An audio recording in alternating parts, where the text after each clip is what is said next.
YouTube, Nick911 here again, and I am just going to show you what is new for Castle Story. Well, really, there's nothing new except there's 20 hours left, and there's still stuff you can do. You can pledge some money, and yeah, I'm just going to be telling you all about what this is about, what's cool about the game, and what they're using the money for. So, starting with this, we are going with the main what you're supposed to do. Your goal is to explore the landscape full of mysteries and dangers and defend your castle against onslaughts of hostile creatures and possibly other players. The possibly is because part of this thing went into the making of multiplayer. So here it says we are using the Kickstarter to be able to fund the next stage of development for Castle Story.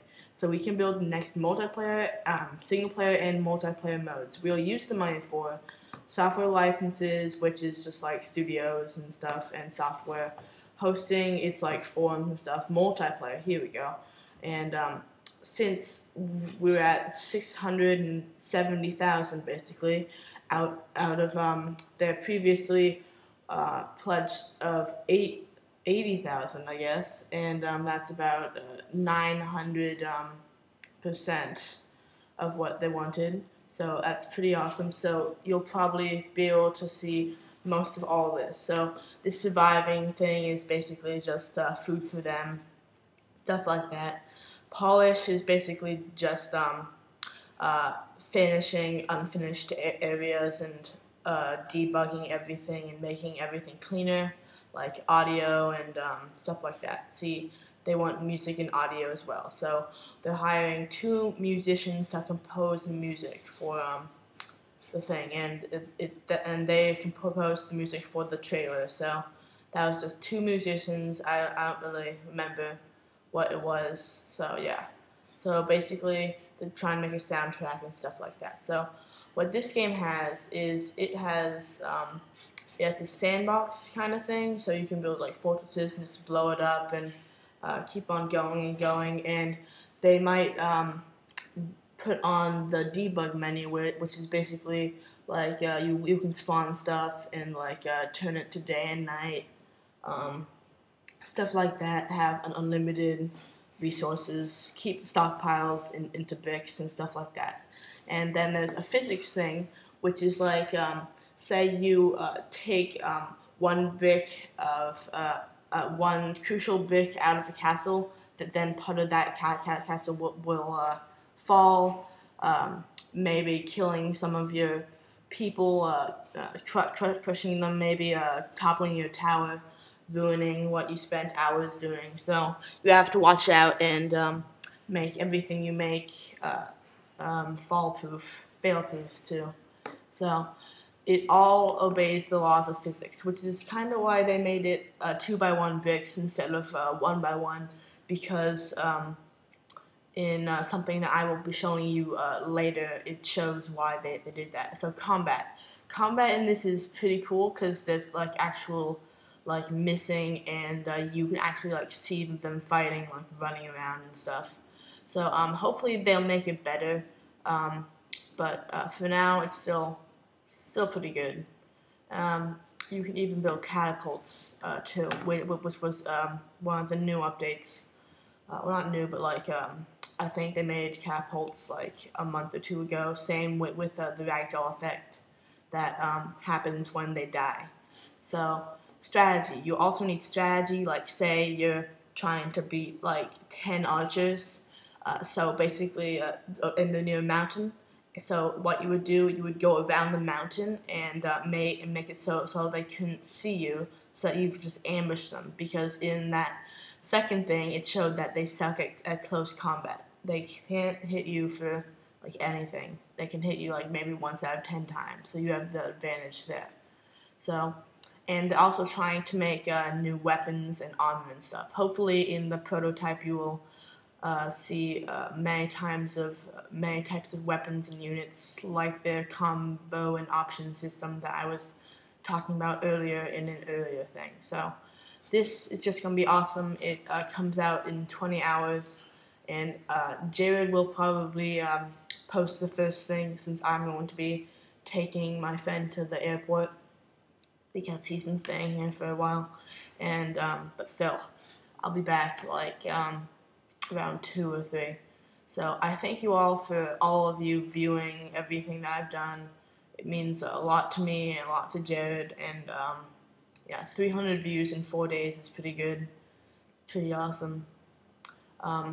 Check out Dwarfy 4C because I might be posting some videos there. Either that or I'll take the videos from there and post them on the new channel, Minecraft Rappers, which we might change the name to. So keep your horses in the stalls or whatever.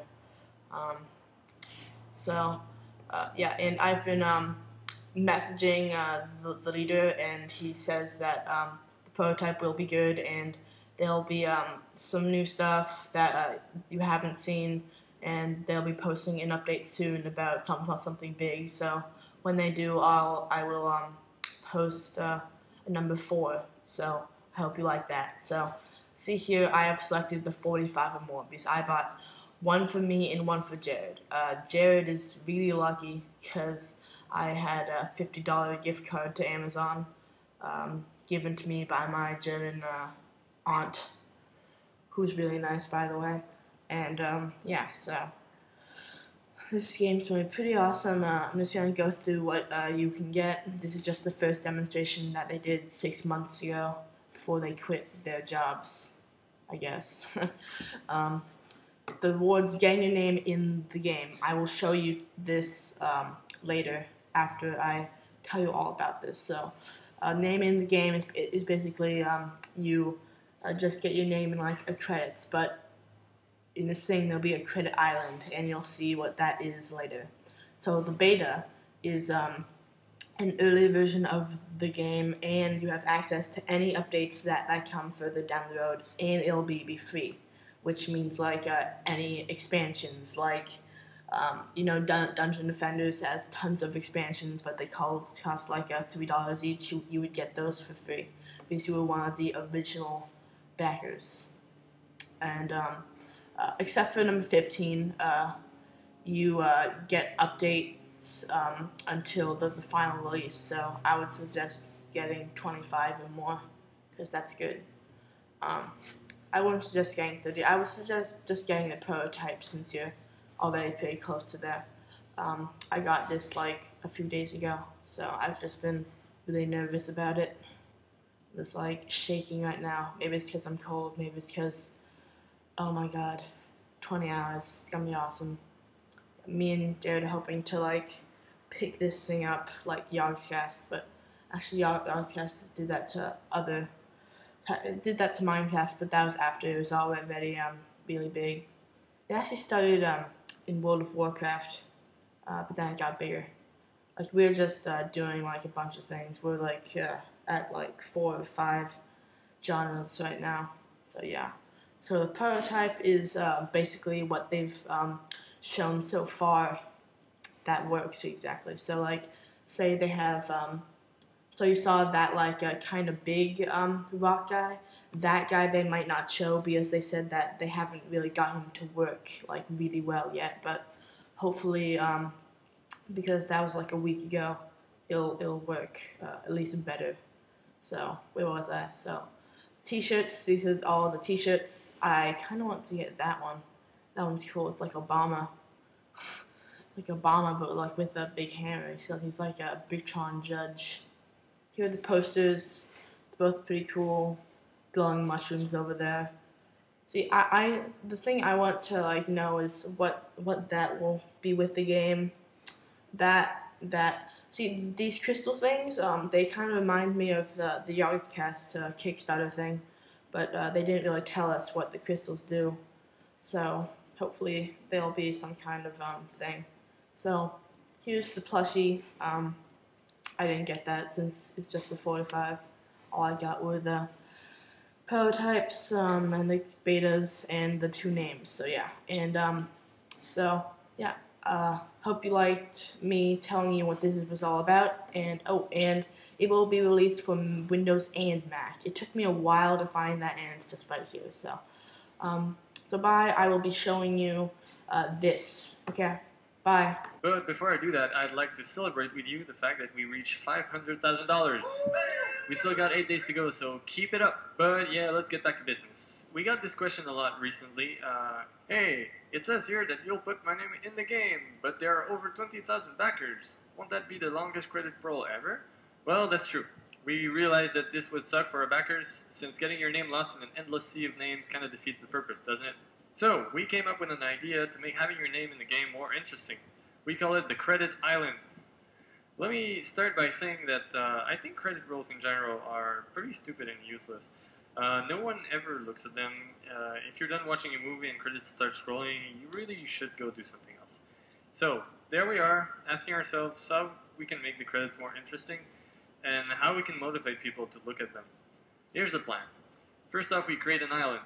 We don't know yet where it'll be and how it'll fit in the rest of the game universe, but we'll make sure it's easily accessible at any time during gameplay. Secondly, we sculpt the island in an interesting fashion and add the names of our premium, elite, and atomic backers in big obvious letters all over the landscape. Then we go underground and scatter some gems around. Each gem contains the name of a backer. So, when you show up on Credit Island with your Brictrons, you'll notice that wherever you dig, you'll find gems that, when broken, will release a soul with the name of a backer. That soul will then make its way to a central area in the island where all the released souls gather. Depending on the amount you pledged, a different score will be attributed to your soul. The score will be tallied in the center of the island to encourage you to go around and gather as much gems as possible. Some gems will also include Easter eggs, concept art, sketches, photos, special items, and lots more. And the names of the premium, elite, and atomic backers will be destructible and will also contain goodies for you to collect.